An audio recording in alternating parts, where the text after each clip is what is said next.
and welcome to my new show, Taken for a Ride in Carlsbad. Now, a lot of people have been asking, what is that show all about? Well, let me just tell you, when I was a young little boy living in England, I had an obsession with little Matchbox toys.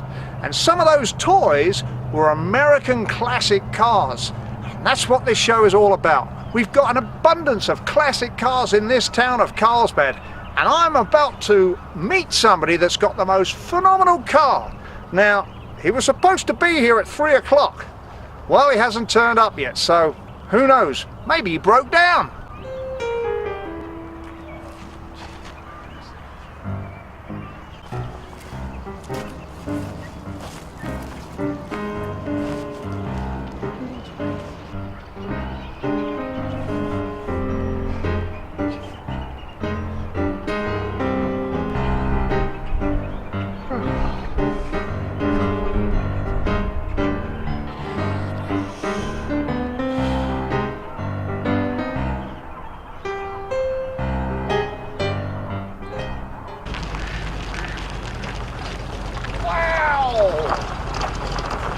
This is it!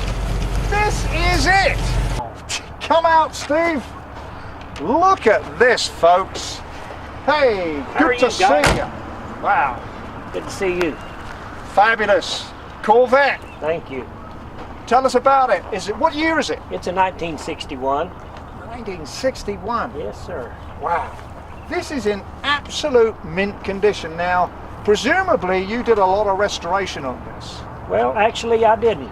I bought this automobile just like it is on eBay. You're kidding me? No, on eBay? On eBay. Well, you know, what is so special about this particular Corvette? I mean, there are a few in Carlsbad, is that right? There is.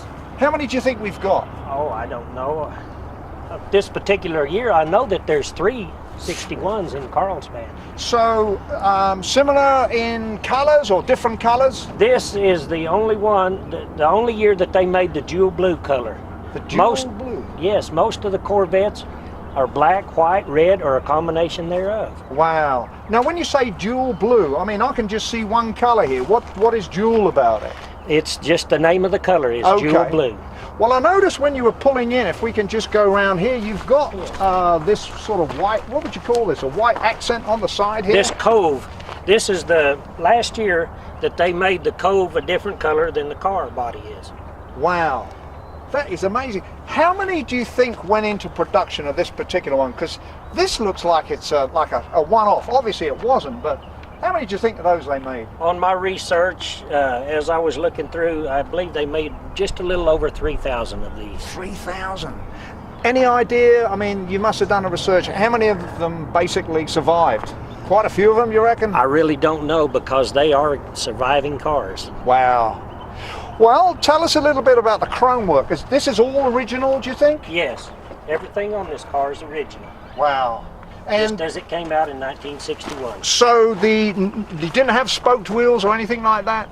No, not on this year. Those are the original hubcaps. So tires, do you have a problem, you know, replacing tires like that? No, we buy the tires from Coker Tire Company. Right. In the car club. Right.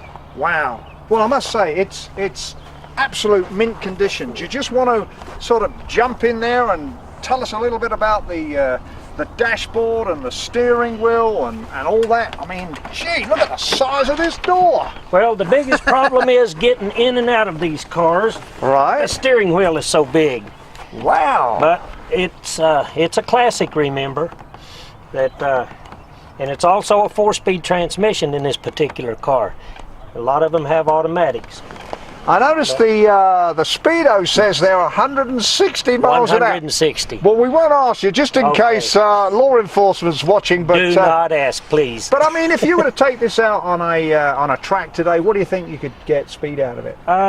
Probably 110, 120 miles an hour. Wow. Well, I'm going to jump round the other side because I want to sit in there and have a better look at this. Now, you said they're difficult to get in? Wow. Oh, look at this. Gee. This is fabulous. So you got air conditioning in there? No, this is the air and the temperature for the heater. Oh, so there's no air conditioning? No air conditioning. Right here is the knob that opens the vent hood up by the windshield, and that's the vent. Wow, that is Back in the fabulous. day, that was the air conditioning.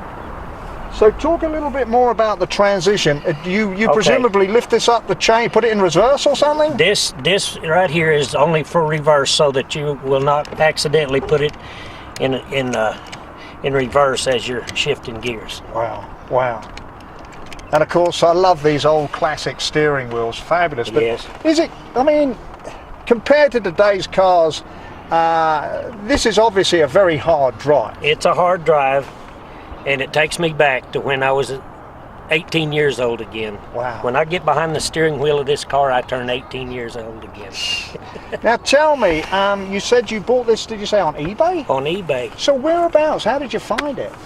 I looked on eBay, and I bid on it and won the bid, and it was in Los Angeles. Oh, wow.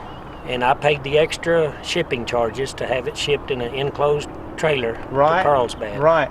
So how long have you actually owned it, Steve? I've had this car 8 years now. 8 years. Wow. And this is going to stay with you. I mean, presumably, stay with me. a lot of people with classic cars, they hold on to them and maybe they sell them on. Is this something if you got the right price, would you sell it?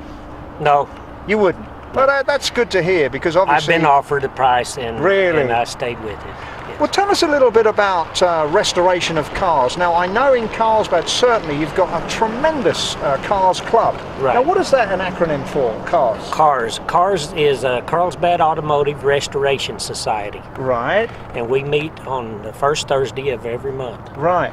and we exchange ideas, and How many members? there's approximately 50 members. Okay. Yes. And so, for somebody like me that's very tempted to get into, buying an old American classic car, I mean, it's such a yen for me to do something like that, but obviously I need to tread carefully. I mean, if I wanted to, start from the bottom and get something that maybe I wanted to work on, what am I looking at price-wise? I mean, can I get something pretty sort of decent for, like $4,000 or $5,000? Well, it depends on what your budget is. You can Right. you can go on the high end and just buy one like this, or Right. if your budget doesn't allow for it, you can buy a rust bucket, let's say, Right. and then just work on it a little bit at a time that you can So as you can afford it. do your members, do you help each other if, for instance, you're looking for a spare part on a particular vehicle? Oh yes. So Yes, we somebody do. who's basically in the same boat as me, or car as it may be, wants to do that, how would they contact the Cars Club? Show up to a meeting on the first Thursday of Right. every month at the Pizza Inn on Pierce Street Right. at 6:30 p.m. Okay. And do you don't have to have a classic car to join? No, you don't have to have a car to join.